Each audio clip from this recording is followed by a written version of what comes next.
बिस्मिल्लाहिर्रहमानिर्रहीम।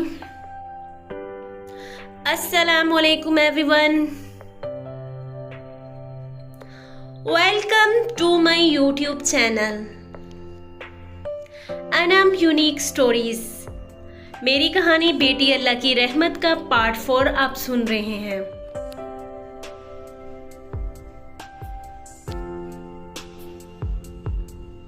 छोटी बेटी जिसका नाम मशल था, ये नाम समरीन ने रखा। माशाल्लाह मशल बहुत ज़्यादा खूबसूरत और बहुत सेहतमंद थी। दोनों बहनें इससे प्यार करती और इससे खूब खेलती। दोनों माशाल्लाह बहुत ज़हीन और लायक थी। अपनी पढ़ाई पर ख़ास तवज्जो देती। फ़ाइका को इन पर तवज्जो देने की ज़रूरत ही पेश ना आती क्योंकि वो खुद बहुत ही ज़िम्मेदार थी, लेकिन फिर भी वो इनको चेक करती रहती। समरीन ना सिर्फ फ़ाइका की बेस्ट फ्रेंड थी बल्कि अहमर की कज़न भी थी। फ़ाइका का घर कैसे चलेगा वो बेटी ये सोच रही थी कि इसने फैसला किया कि वह अहमर की तरफ जाएगी और अहमर से फ़ाइका और बच्चियों के खर्च के बारे में बात करेगी। अगले ही दिन वो अहमर की तरफ पहुंच गई। वो अपने शोहर अली के साथ गई क्योंकि वो दोनों आपस में कज़न थे और अली फ़ाइका की बहुत इज्जत करता क्योंकि वो न सिर्फ इन दोनों की भाभी लगती थी बल्कि समरीन की बेस्ट फ्रेंड भी थी। अली ने अहमर को समझाया कि जो भी हो जाए, तुमने बेशक शादी कर ली है लेकिन वो तुम्हारी बीवी और बच्चियां हैं। तुम मानो या ना मानो इन रिश्तों को झुटला नहीं सकते। अहमर, अच्छा तो मैं क्या करूं? चाहते क्या हो? ये बताने के लिए तो नहीं आए हो? यकीनन कोई और बात है। साफ साफ बात करो। देखो, इस बात का तुम्हें खुद से एहसास होना चाहिए कि फ़ाइका अकेली घर का खर्चा कैसे चलाएगी और बच्चियों का खर्चा, इनकी पढ़ाई का खर्चा और दीगर अखराजात वगैरह तुम इसको मंथली खर्चा देना चाहिए। महाना खर्चा, और वो भी मैं हा मैं क्यों दूंगा इसे मंथली खर्चा? मुझे किसी पागल कुत्ते ने काटा है क्या? मेरी अब दूसरी बीवी है, राशि। वो अपनी दूसरी बीवी को वाजे देने लगा। आओ इनसे मिलो, ये मेरे मामूजाद कज़न हैं अली और समरीन। वो दोनों राशि से मिलते हैं। अहमर इन्हें साफ बोल देता है कि वो इसको खर्चा नहीं देगा और फ़ाइका को तलाक दे देगा। चलो, अगर तुम इसे तलाक भी दे दो फिर भी तुम्हारी बेटियों की माँ तो है ही और तुम्हें अपनी बेटियों का खर्चा तो देना ही पड़ेगा। इन्हें मानो या ना मानो, वरना वो अपनी बेटियों के हक के लिए कोर्ट में जा सकती है।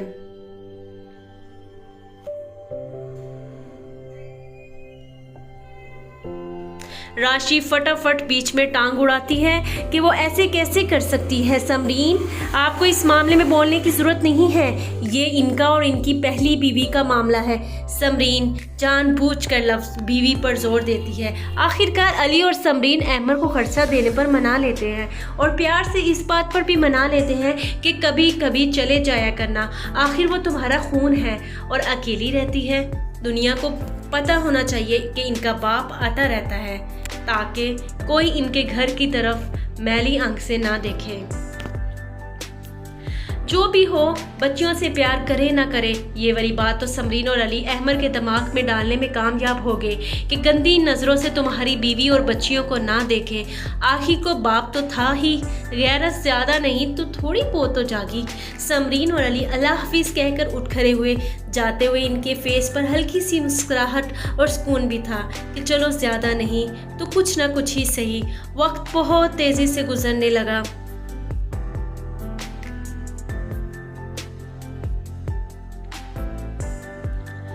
माशाल्लाह देखते ही देखते बच्चियां जवान होने लगी।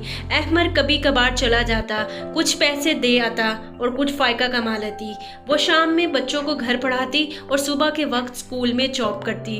वो अपनी बच्चियों को बेस्ट यूनिवर्सिटी में तालीम दिलवा रही थी, कभी जेवर बेचकर और कभी किसी से पैसे उधार लेकर वो फीस के पैसे दे पाती। बाप जब भी आता 2-4 ताने मारता और चला जाता। समन को बहुत गुस्सा आता। वो अक्सर अपने बाप के आगे बोल पड़ती तो इसकी माँ इसको गुस्सा होती कि वो तुम्हारा बाप है। आज भी कुछ ऐसा ही हुआ। फ़ाइका ने खुद अहमर को फ़ोन करके बुलाया था। समर और सवेरा ने माँ को बहुत मना किया कि वो हमेशा की तरह आपको ताने देंगे कि क्या करोगी बच्चियों को पढ़ाकर। आखिर करनी तो उन्होंने हांडी रोटी ही है, कौन सा कोई तीर मार लेना है। वाकई ही ऐसा ही हुआ।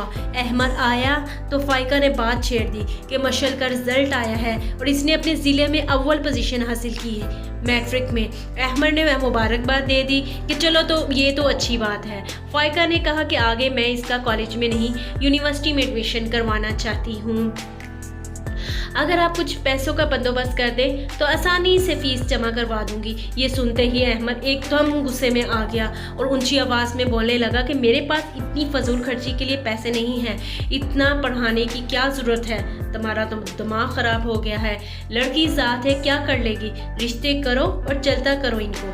वैसे तुम में अकल नाम की कोई चीज़ नहीं है, तुम्हारी अकल क्या घास चढ़ने गई है। फ़ाइका फिर भी बार बार बात करती ही जा रही थी कि कुछ नहीं होता, आप थोड़े बहुत पैसे का बंदोबस्त कर दें, कुछ मैं कर लूँगी। अहमद ने फिर बुरी तरह झाड़ कर रख दिया, लड़की ज़ात को इतना सर पर मत चढ़ाओ। हाँ, मेरी कुछ और भी बहुत सी ज़रूरतें हैं, मेरा एक बेटा भी है। इसने बेटा लफ्ज़ पर जान पूछ कर जोर दिया। और यही नहीं, एक बेटी और भी है, इसकी भी फ़ीस जमा करवानी है। बेटे को अच्छे प्राइवेट स्कूल में एडमिशन करवाया है, बेटे ने मोबाइल की फरमाइश की है, वो भी मैंने ही पूरी करनी है। मेरा एक ही बेटा है, वो मेरा सहारा बनेगा, डॉक्टर बनेगा इंशाल्लाह, अल्लाह के फजल से। मेरा बेटा मेरा चांद, मेरे दिल का टुकड़ा है।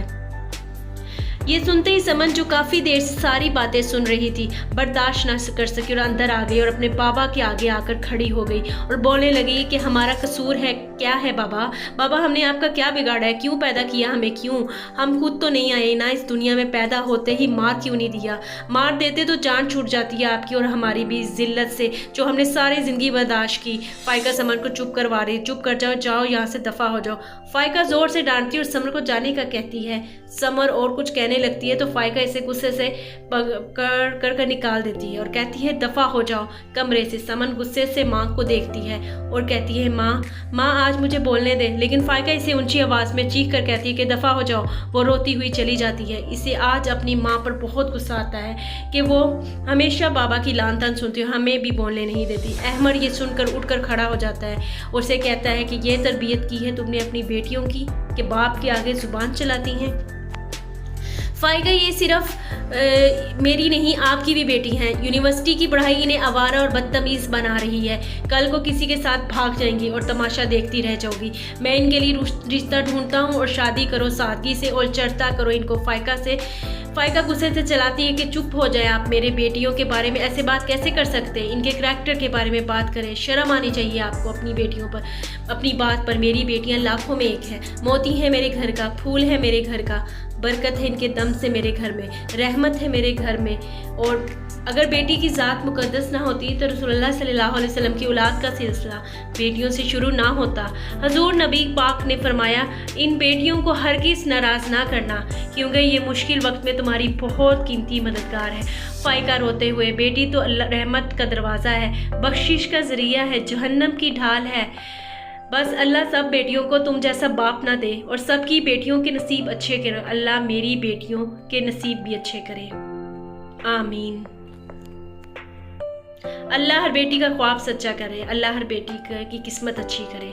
अहमद बहुत ही बेहिस था, संभालो अपनी बेटियां, मुझे मत बुलाना दोबारा। अहमद के जाते ही फ़ाइका बेचारी बेतहशा रोने लगी। तीनों बेटियां माँ के पास आ गई और माँ को चुप करवाने लगी। सवेरा और मशल माँ से लिपट गईं।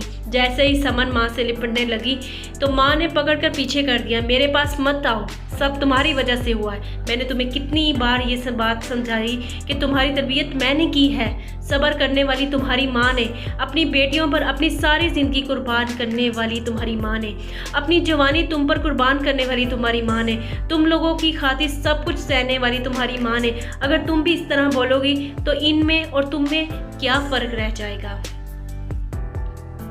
समर रोने लगती है और अपनी माँ से माफ़ी मांगने लगती है। बेटा, मेरे दुखों को कम करने की बजाय तुमने इनमें मज़ीद इजाफा कर दिया। मैं जानती हूँ तुम्हारा बाप गलत है, लेकिन वो तुम्हारा बाप है। जो भी हो जाए तुम्हारा बाप है, इस बात को क्यों नहीं समझती तुम? मुझे ये बताओ, आज अपने बाप के आगे बोलकर क्या फ़ायदा हुआ तुम्हें बेटा? अपनी माँ की मुश्किलात में मज़ीद इजाफा कर दिया तुमने। अच्छा माँ, अब माफ़ कर दे, दोबारा ऐसा नहीं होगा। मैं सब्र और तहम्मुल के साथ रहूँगी बेटा। यहाँ ही नहीं, हर किसी के साथ तुम बहुत ज़्यादा गुस्से में आ जाती हो।